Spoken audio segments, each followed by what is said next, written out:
नमस्कार दोस्तों, target with PS Parihar channel में आपका स्वागत है। जैसा कि आपको पता है कि इस चैनल के माध्यम से आप लोगों को विद्यार्थी जीवन से संबंधित सभी महत्वपूर्ण सूचनाएं प्रदान की जाती हैं, चाहे वो नई भर्तियों की नोटिफिकेशंस हो या भर्तियों से संबंधित कोई नई नियमावली शासनादेश हो या भर्तियों से संबंधित को हाई कोर्ट या सुप्रीम कोर्ट का कोई ऑर्डर हो।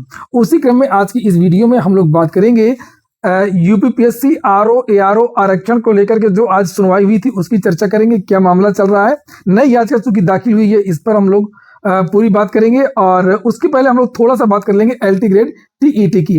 तो एलटी ग्रेड टीईटी को लेकर के मैंने आप लोगों को जानकारी दी कि इस केस की आज सुनवाई होनी है। इसे आप लोग यहाँ पर देख सकते हैं, संजय कुमार यादव, सिद्धार्थ करे, सीनियर एडवोकेट, और यहाँ पर ये डेट पड़ी हुई है 13 फरवरी।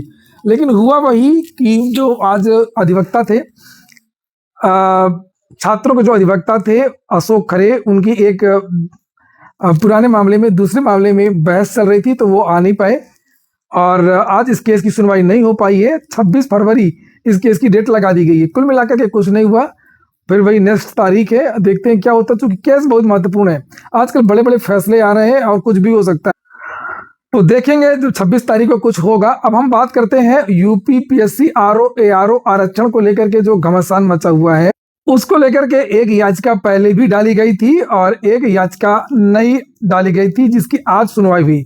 आप लोग देख रहे होंगे कि उत्तर प्रदेश लोक सेवा आयोग के जो भी रिजल्ट आ रहे हैं उसमें जनरल से ज्यादा जो कट ऑफ है वो ईडब्ल्यूएस ओबीसी आदि की जा रही है।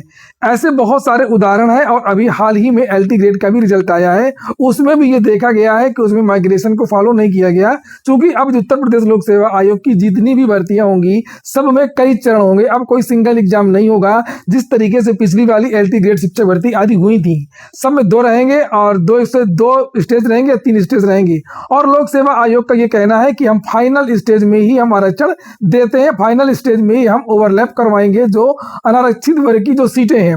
और यहाँ पर आप लोग कुछ उदाहरण देख सकते हैं। खंड शिक्षा अधिकारी में ओबीसी का 165, ईडब्ल्यूएस का 152 और जनरल की 167। ऐसे आप लोगों ने बहुत सारी पीडीएफ खुद ही देखी होंगी व्हाट्सएप ग्रुप में, टेलीग्राम चैनल में वो टहल रहे हैं। इसी को विद्यार्थियों ने विरोध किया था, विद्यार्थियों ने एक आंदोलन भी किया था।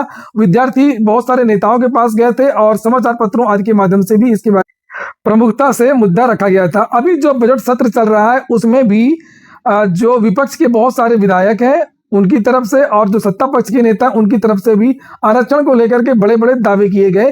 तो ये देखा आप लोगों ने किस तरीके से जो प्रथम स्टेज है प्रारंभिक परीक्षा उत्तर प्रदेश लोक सेवा आयोग की है उसमें ओबीसी और ईडब्ल्यूएस की खास तौर से जो कट ऑफ है वो ज्यादा जा रही है।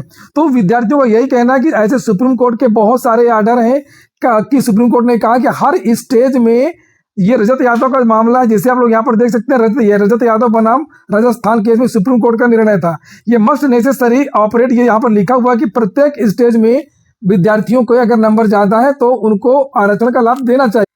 वहीं पर इन विद्यार्थियों ने मुझे फोन किया, तभी मेरी इन विद्यार्थियों से वार्ता हुई है। जब चर्चा ये हुई कि बहुत सारे विद्यार्थियों को गलत फहमी है कि ये विद्यार्थी डबल आरक्षण ले रहे हैं, तो इनका कहना है कि हम डबल आरक्षण ले ही नहीं रहे।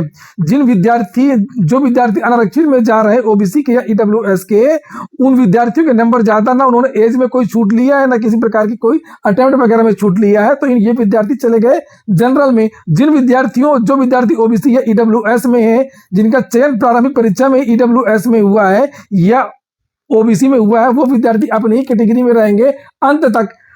तो इसमें कोई आपत्ति नहीं है और डबल आरक्षण या तीसरा आरक्षण वाली कोई बात। तो इसी को लेकर के आज सुनवाई भी थी। विद्यार्थियों की तरफ से एक बड़े अधिवक्ता इस बार किया गया रजत यादव बनाम राजस्थान का, जिन अधिवक्ता के पास केस था के.एस. चौहान, अगर आप लोगों ने सुना होगा, इनका नाम आरक्षण के मामलों में ज्यादा रहता है, बड़े वकील हैं, सुप्रीम कोर्ट के वकील हैं। आज इन्होंने बहस किया और जानकारी ये दी गई है। विद्यार्थियों के अधिवक्ता जो सुप्रीम कोर्ट के अधिवक्ता थे, जो हाईकोर्ट में आए थे, और उन्होंने सीधे सीधे इस पूरे नोटिफिकेशन को चैलेंज किया है।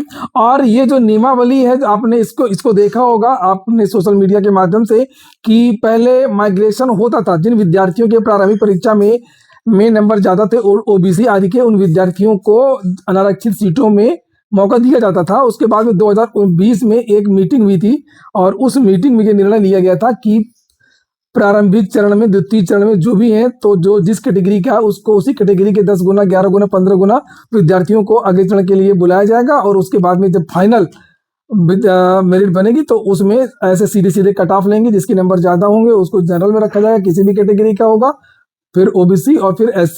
तो ये नियमावली 2020 में जो बदली गई है, इस पूरे रूल को ही विद्यार्थियों ने चैलेंज किया है और नोटिफिकेशन को भी चैलेंज किया। और वहीं पर जो चर्चाएं चल रही थी कि आरओ यारो का जो केस है वो रद्द हो गया है, तो पिछली बार वो केस रद्द नहीं था, विद्यार्थियों ने विड्रॉल कर लिया था क्योंकि उस याचिका में कुछ त्रुटियां थी। नोटिफिकेशन को विद्यार्थियों ने चैलेंज नहीं किया और चूंकि वो प्रेयर ही गलत थी, विद्यार्थियों का कहना कि वो प्रेयर ही गलत थी, इसलिए उसको एक रणनीति के तहत विद्यार्थियों ने उसको विड्रॉ। तो वो केस भी दोबारा डाला जा चुका है, वो विवेक यादव के नाम से है। और ये जो केस जिसमें आज सुनवाई हुई थी, ये विजय सोनी के नाम से ये केस डाला गया है। और उस केस की जो सुनवाई है वो 16 मार्च को होनी है, याद रखिएगा 16 मार्च को। और जो आज सुनवाई हुई इसको भी 16 मार्च को भी जो ऐड कर दिया गया उसी याचिका के साथ में। तो आरओ में आरक्षण को लेकर के, माइग्रेशन को लेकर के 2 याचिकाएं दाखिल हो गई हैं। एक विवेक यादव के नाम से पुरानी वाली याचिका को दोबारा डाला गया, जिसकी जो डेट है वो 16 तारीख लगी है, 16 मार्च। और एक विजय सोनी के नाम से इसकी भी जो डेट लगी है वो 16 मार्च लगी हुई।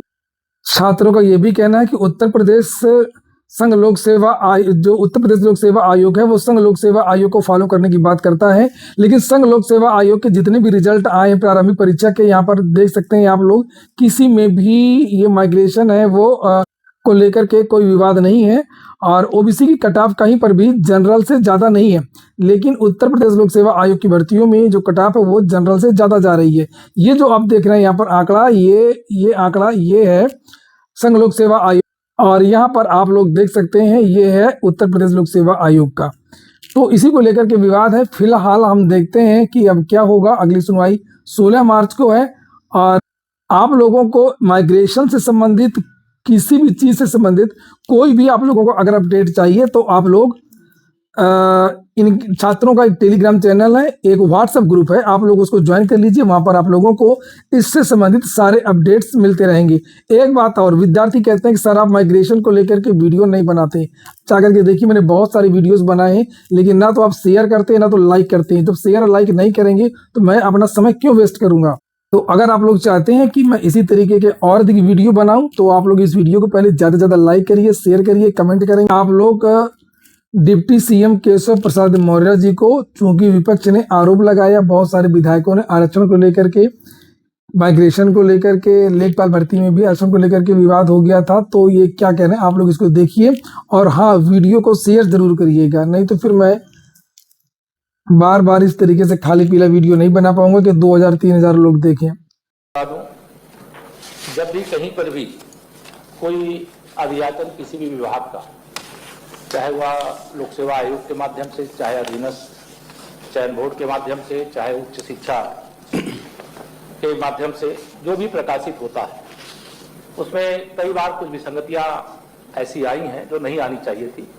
पहले तो मैं आपके माध्यम से सदन को और पूरे प्रदेश की जनता को यह आश्वस्त करना चाहता हूं कि हमारी सरकार 27% अन्य पिछड़ा वर्ग के लिए, 21% अनुसूचित जाति के लिए, 2% अनुसूचित जनजाति के लिए और 10% सामान्य वर्ग के गरीबों के लिए जो आरक्षण है ये सुनिश्चित कराने का संकल्प दोहराती है। इसमें कोई गड़बड़ी नहीं होगी। एक बात मैं और आपके माध्यम से स्पष्ट कर देना चाहता हूं, ये जो 40% बाद में बचता है जिसे अनारक्षित कहा जाता है, समाजवादी पार्टी का इंडिकेशन सदा ये रहता है कि अनारक्षित मतलब ये सामान्य वर्ग के लिए आरक्षित।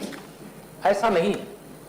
अगर आरक्षित वर्ग का कोई अभ्यर्थी सामान्य वर्ग के बराबर प्रतिभा रखता है और उसमें वह सफल होता है तो अनारक्षित श्रेणी उत्तर प्रदेश के 25 करोड़ की आबादी के बीच में से जो भर्ती प्रक्रिया का हिस्सा बनना चाहता है वो अनारक्षित श्रेणी में वह भी भागीदार हो सकता है। यह स्पष्टता रहनी चाहिए। तो ठीक है दोस्तों, ये हो गया आज का वीडियो आपको अच्छा लगा हो, कि काम का हो तो लाइक अवश्य कर दें। जिन छात्रों ने चैनल को सब्सक्राइब नहीं किया हो, सब्सक्राइब कर लें। पूरा वीडियो सुनने के लिए बहुत बहुत धन्यवाद।